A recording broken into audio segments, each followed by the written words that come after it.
This is chapter number 3, Poverty as a Challenge.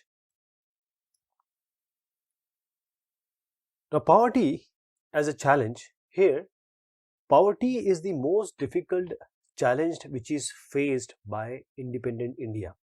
After we got independence, poverty is the most important challenge which was in front of us. So, what is poverty? Poverty is a condition in which a person, a human being, or a citizen of a country, he lacks the financial resources and essential things to enjoy minimum standards of life. So poor people, they can be, you can differentiate them as urban and rural poor. So poor people can be landless laborers in villages, in jhuggi, or slum dwellers, those who live in slum, in cities and towns, and daily wage workers at construction sites, the child workers who work in dhabas, and even the beggars. India has the largest single concentration of poor in the world, where every fourth person is poor. So every fourth person, so if these are 4% in India, every fourth person, next, these two are poor, or you can say these two are poor. So there are two typical cases of poverty.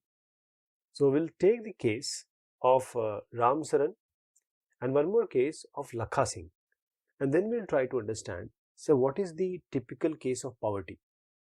So these cases shows various dimensions of poverty, and this include how the food is available to us, that is lack of proper food, whether they have shelter, healthcare, or education, also whether they are getting clean water and sanitation, and they also lack in several other areas regular means of livelihood. So in urban case, we'll take example of Ram Sharan. Okay, so Ram Sharan is a daily wage laborer in a flour mill near Ranchi in Jharkhand. So he earned around rupees 1500 per month when employed. He supports his family, and the family is of 6 persons, besides sending some money also to his parents who are elder people. His wife and son also work, but none of his 4 children, they could attend school. So the family lives in only one room rented house on the outskirts of the city. The children are undernourished, or you can say malnourished. This means they are not getting proper food, vitamins, minerals, that is, they are not getting proper nourishment. They have very few clothes or footwear, and of course the healthcare, they have no access at all. So this is the story of Ram Sharan in a picture. This is how he works, where his kids and the wife work. Then coming to the rural case. The rural case, this is the story of Lakha Singh. Here is Lakha Singh. Now, rural case, Lakha Singh is again a landless laborer. It's a small village near Meerut in Uttar Pradesh, and he does odd jobs for farmers, and he just earns 50 rupees per day. Sometimes he also gets some food grains and other items instead of cash, so that rather than getting cash, he gets something in return like food grains, etc. He is not literate. He has not got any education, and his family is of 8 people, and this lives in very kacha hut. If you see, these huts are very kacha, that means they are not made of concrete, near the edge of the village. And they also have, Lakha Singh and family, they also have no access to healthcare. They cannot afford new clothes or even the basic amenities like soap and oil. So if you see the difference between these two cases, or you can say the similarity, that they don't have money, they don't have proper access to money and also to various resources, and the family they have, they are also suffering because of lack of the various things, like, because basic thing is money only, but apart from that, the other government provided facilities also are not available to them. So what social scientists or samajik vagyanik, what they have idea about poverty, what they analyze. So social scientists, they analyze this poverty from many aspects, different angles besides the level of income and consumption. So we just saw the example of Lakha Singh and Ram Sharan. We saw that the income was the basic criteria. But social scientists says that if the literacy is poor, if a person is not literate properly, he comes under the definition of poverty. If malnutrition is there, and this malnutrition, that is, you are not taking proper food, you are eating, but you are not taking proper nutrition, that is, you need vitamins, you need minerals, you need fat, you need carbohydrates in proper, you can say, balanced diet. So malnutrition, this lead to poor resistance to disease, and this also comes under this aspect. Then lack of access to healthcare. If you are not well, you don't get proper healthcare, and you are educated or you still want to work, you're unskilled but still want to work, you have no job opportunities. And also you are living in a condition where there is a lot of filth, that is, sanitation is not proper, and the water, the basic thing is water, and you're not getting safe drinking water. So this also comes under the purview of poverty. Now there are certain indicators of poverty. So the most commonly used indicator for poverty is the social exclusion and vulnerability. What are these? Social exclusion means you are living in a poor surrounding with poor people. That is, you are excluded from enjoying social equality of better off people in the better surrounding. The social exclusion can be a cause as well as a result of poverty, which leads to exclusion of individuals or groups from facilities, benefits and opportunities that others enjoy. The problem here is in Indian social panorama, we have caste system. So in India, the caste system is based on social exclusion. That is, people which are belonging to certain class, mainly the scheduled caste, scheduled tribe and other backward classes, they are prevented from enjoying equal facilities, benefits and opportunities. And this is also an example of social exclusion. So this causes more poverty than the lower income. This is also a very important aspect when it comes to the poverty, that a person is socially excluded from the society just because of the caste system, or he's not having enough money. Vulnerability. Now this is also a vulnerability aspect or indicator of poverty. That vulnerability to poverty is a measure. This describes the greater probability of certain communities. For example, as I just mentioned, member of backward caste or individuals, for example, the widow, women who has lost her husband, the person who is physically handicapped, remaining poor in the coming time. So the person who is widow or physically handicapped, they will be poor because of the vulnerability they have. They are susceptible to the social pressure and unavailability of resources. So vulnerability is determined by various other options which are available at different communities in terms of the assets, what you have in your pocket, what you have as zameen jaidad, education, job, health, etc., and analyze their ability to face various risks like the natural disasters.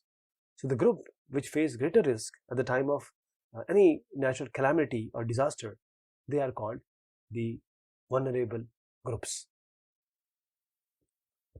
So what is a poverty line? Because we have to define poverty when it comes to government, when it comes to provide the resources, we need to understand what is a poverty line. So just understand like this: your teacher. Now your teacher said that, okay, if you get 40 in this exam, then I am going to pass you. If you get less than 40, you will be failed. So exactly like this, we have a nirdhanta rekha or a poverty line. So below this mark, this line, you are poor, and above this, you are not poor, right? You're not poor. So poverty line is an imaginary line used by any country to determine its poverty, and this is considered appropriate by a country according to its existing social norms. So every country is different because it varies from time to time, place to place and country to country. And the most common method which is used of finding out or determining the poverty is the income and consumption level. Two things are there, income and consumption level. That is, people will be considered poor if their income or consumption level, what they consume, what they buy, this level falls below a given minimum level, that is the poverty line. And this is necessary, which is necessary for anybody to fulfill their basic needs. So how do we estimate poverty in India? So there are certain factors which come into play.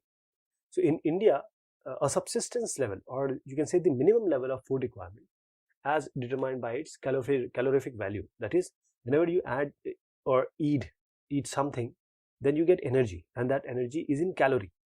So this is the calorific value of the food you eat.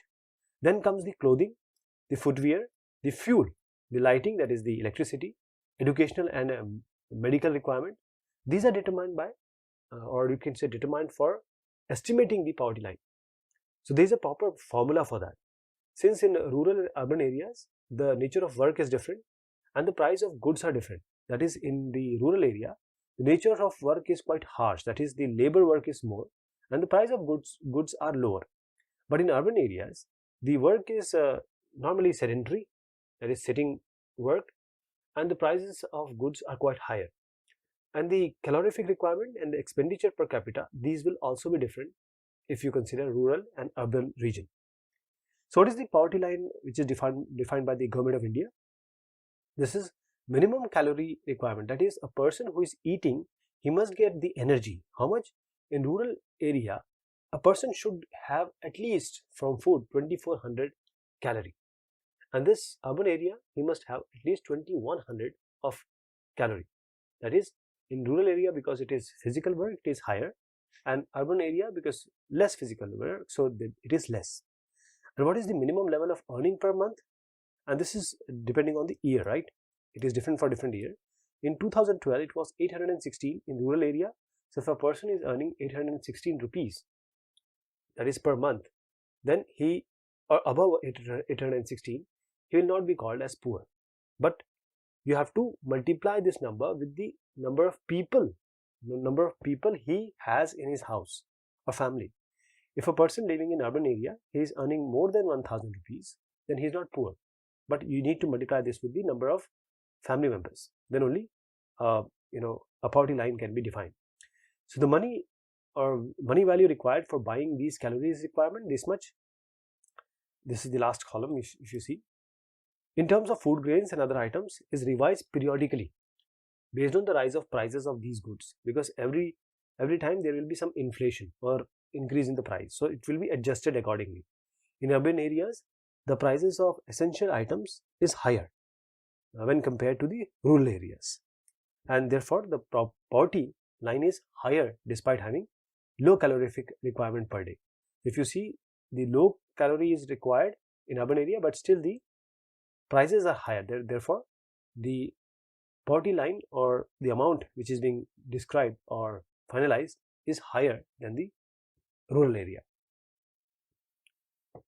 So which are all the organizations involved in estimating poverty lines?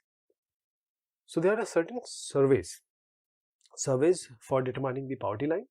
This is carried out by NSSO, and this NSSO means National Sample Survey Organization. So this is an organization under the Ministry of Statistics and Program Implementation of Government of India. And this NSSO, because the name comes as survey, it conducts surveys at the interval of 5 years. So it is the largest organization in India which is conducting very regular socio-economic surveys, and it was established in 1950.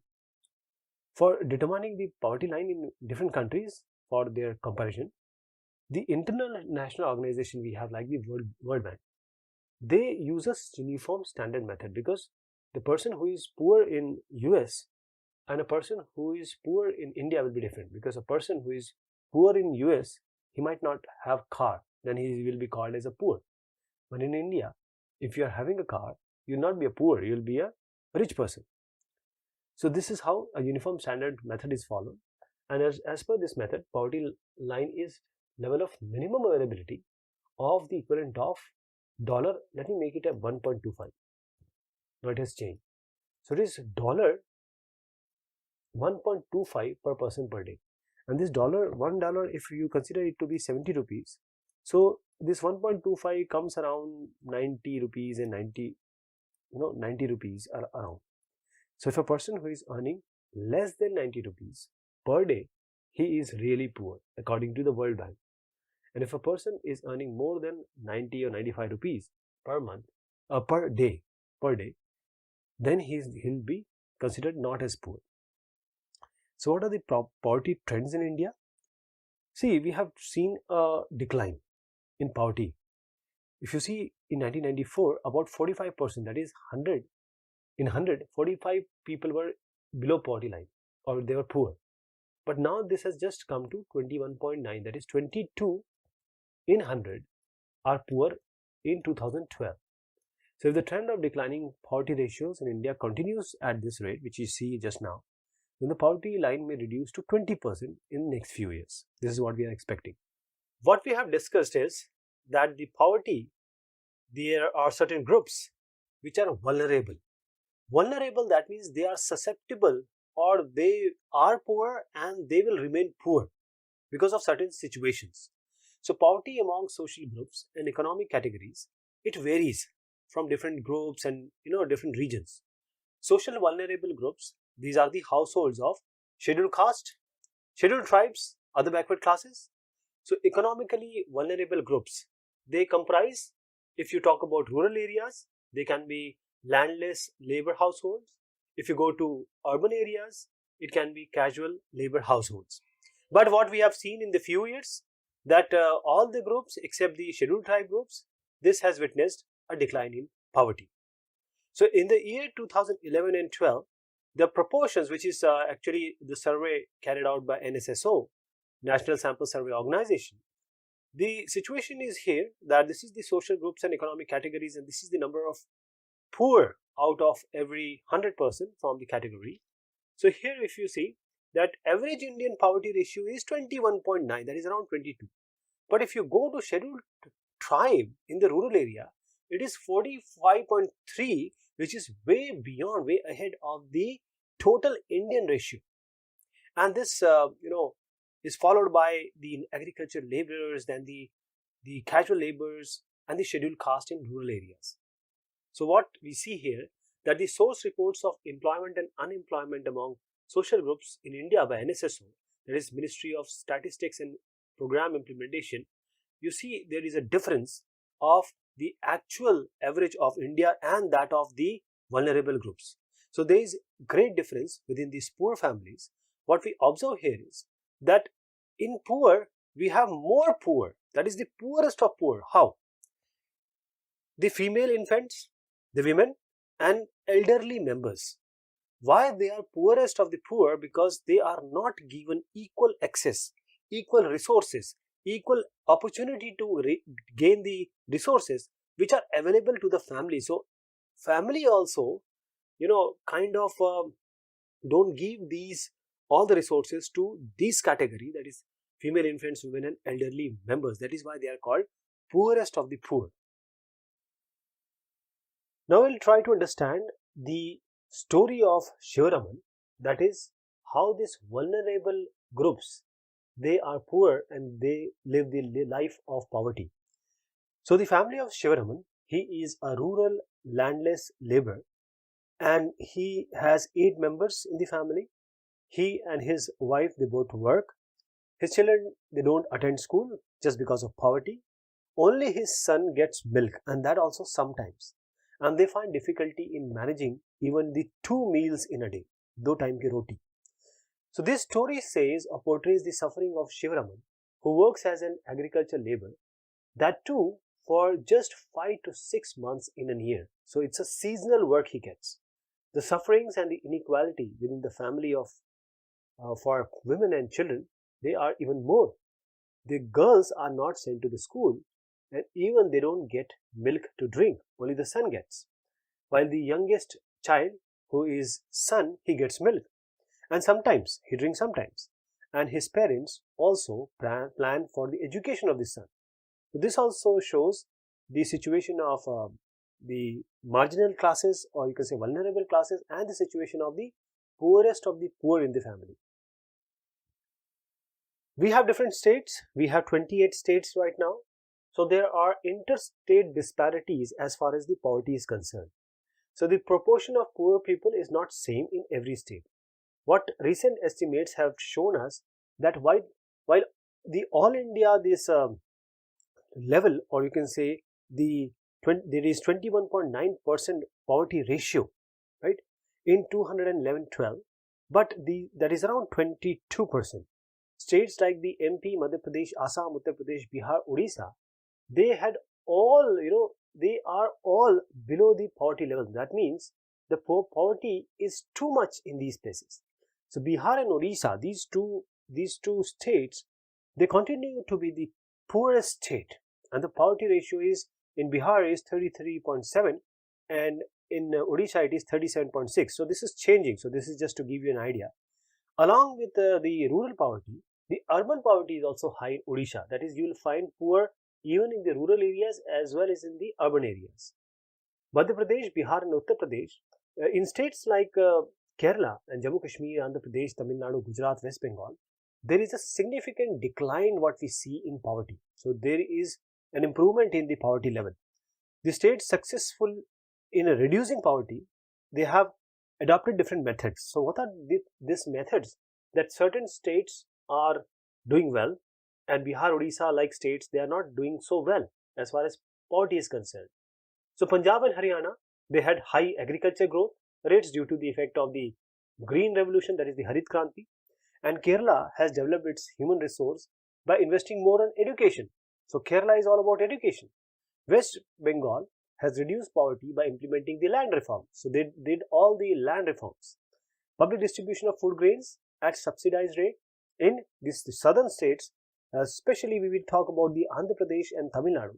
This has helped in poverty reduction, and mostly the cooperatives, the public distribution system in Tamil Nadu is mostly in the hand of this cooperative society. Jammu and Kashmir has generated wide-ranging economic activities all across the state, and it has actually converted potential in various sectors into employment opportunities. So this is the poverty ratio in selected Indian state. This is the idea you can have from 1999-2000, and still Odisha is topping it. Bihar is the second one, and if you see here, Kerala, Punjab, Himachal Pradesh, Haryana, they are at very good place. That means as far as poverty is concerned, they are doing well. But we need to consider and we need to understand that Odisha, Bihar, Chhattisgarh, Madhya Pradesh, Jharkhand, etc., they need a lot of effort from us and the government. So these are some selected countries. Let me show you the outside, means the global scenario. Nigeria, 64 people out of 100, they are poor, and followed by Bangladesh, and now India. India is not doing so well, but still we are growing economy, so we think that we are going to go way ahead to remove this poverty. So this is what I was talking about, the global poverty scenario. And although extreme economic poverty, which we see here, is reduced in the world from 43% to 22% in from 1990 to 2008. This is the World Bank records. But still there are vast regional differences also in different countries. So the proportion of people living under poverty in different countries, it is defined by the international poverty line, and as I said, it is $1.25 per day. In Southeast Asia and China, there is a decline in poverty because of the rapid economic growth and massive investment in HR, that is human resource development. If you go to Latin America and Caribbean, the poverty ratio has changed significantly since 1981. And in sub-Sahara Africa, poverty actually has increased, right, since 1981 due to the successive droughts, and there are various other climatic reasons. But it declined from 51% in 1981 to 47% in 2008. So economic growth in what is this? It is a term which defines an increase in the real output of a country. So as I just indicated you, if you talk about 1.25, Nigeria is having the poorest people among the world. So the Millennium Development Goals of the United Nations, which is formulated in the year 2000, this calls for reducing the proportion of people living that is less than $1.25 a day to half in the 1990 by 2015. That is the goal of United Nations. So these are the graphs and pictures showing that how this China control the poverty, how other countries control the poverty.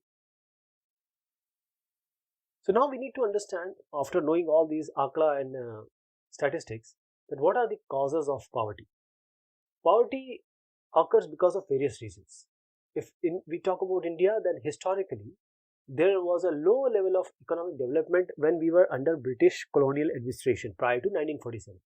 Because we had very good traditional handicrafts and industrial development, so they discouraged, the policy discouraged, and thereby reducing job opportunities and income growth. So the low level of economic development, it persisted even after independence, and because of the population increase, per capita income growth was low, and this incremented the poverty. Then the Green Revolution improved the opportunities in agriculture, but only in certain regions like Punjab, Haryana, etc. The growth of the population increased the number of job seekers who had to contend with low-paying jobs in urban areas, and this also leads to poverty, which is spreading to towns and cities now. There are traditions also, like socio-cultural and economic factors led to extra expenditure, which ultimately increased poverty. That is, people spend more on a girl marriage than educating her. There is an unequal distribution of land and other resources. That is why there are large income inequalities. So if you see, the 60% wealth of India is only with 1% of the total population. So there is an unequal distribution.